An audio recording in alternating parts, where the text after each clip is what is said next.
феврале прошлого года в эфире программы «Скрипин 16+» вы заявили следующее. Давайте послушаем. Так, я розкольник. Я не боюся слова «розкол», тому що розколюють стан ворога. Ти що, не сумуєш за Кримом? Абсолютно ні. Коли сталася історія з Криму, я написав текст про те, що я з великим полегшенням сприйняв втрату Криму. Нарешті від українського тіла відпала оця п'ята колона, оцей анклав, який вічно нам підсував, розумієш, всяких недобитків Верховну Раду. І там такі добрі 2 мільйони абсолютної нічим не поколебимої вати. Мені воно не потрібно 100 років, я проти перебування Криму в складі України в принципі, тому що зараз їх вертати, це хіба собі в голову вистрілити. І те саме про ті ЛНР і ДНР, у мене думка, я це говорю публічно, щиро, бо мені з ними не по дорозі.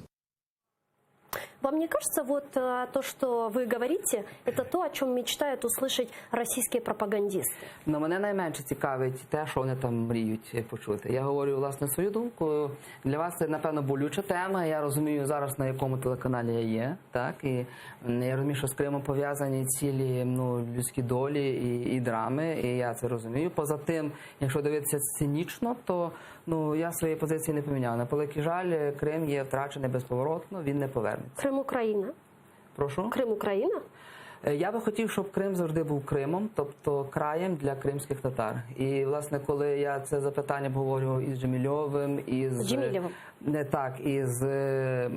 Я забув... Чубаровим? Ні, за який був в полоні, його звільнили. Прізвище забув. Це такий чоловік, якого звільнили за допомогою Ердогана. Чийгоз? Умєров? Так, власне. Він також був в ефірі. Він, власне, говорив про те, що коли вони зустрічалися з Порошенком, ще попереднім президентом, то він, власне, їм обіцяв, що на разі повернення Криму до складу України це буде, власне, автономія кримсько-татарська. І я саме в такому руслі це бачу. Якщо це кримсько-татарська земля, так.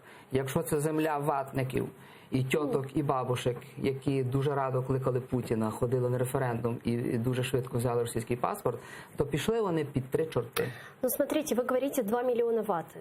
Но что я вы не скажете, рахувала, я думаю, вы так сказали, назбирається десь стільки. Вы знаете, сколько сейчас украинских политзаключенных сидят в тюрьмах Российской Федерации, сидят в СИЗО, сколько детей остались без отцов? Це є одиничні прояви, це є одиничні прояви спротиву, і вони викликають велике захоплення і велике зачудування. Так, власне, це одиничні прояви відносно всього населення. В Криму немає проукраїнського підпілля. А як же кримсько-татарський народ? Я, власне, про це і кажу. Тобто мені Крим цікавий саме як рух кримських татар, тому що там, на превеликий жаль, населення опрацьоване. Місцеве таке населення, яке, скажімо так, в післявоєнний період там сформоване як абсолютно проросійське, воно таким і буде, їхні внуки вже такими є. І тому там, на превеликий жаль, Україна, навіть коли мала цей півострів в своєму складі, вона не могла послабити проросійську позицію. Навпаки, мені здається, вона зробила все для того, аби віддати і спихнути це. Це є великий злочин України перед Кримом, перед кримськими татарами, і за це прощення немає.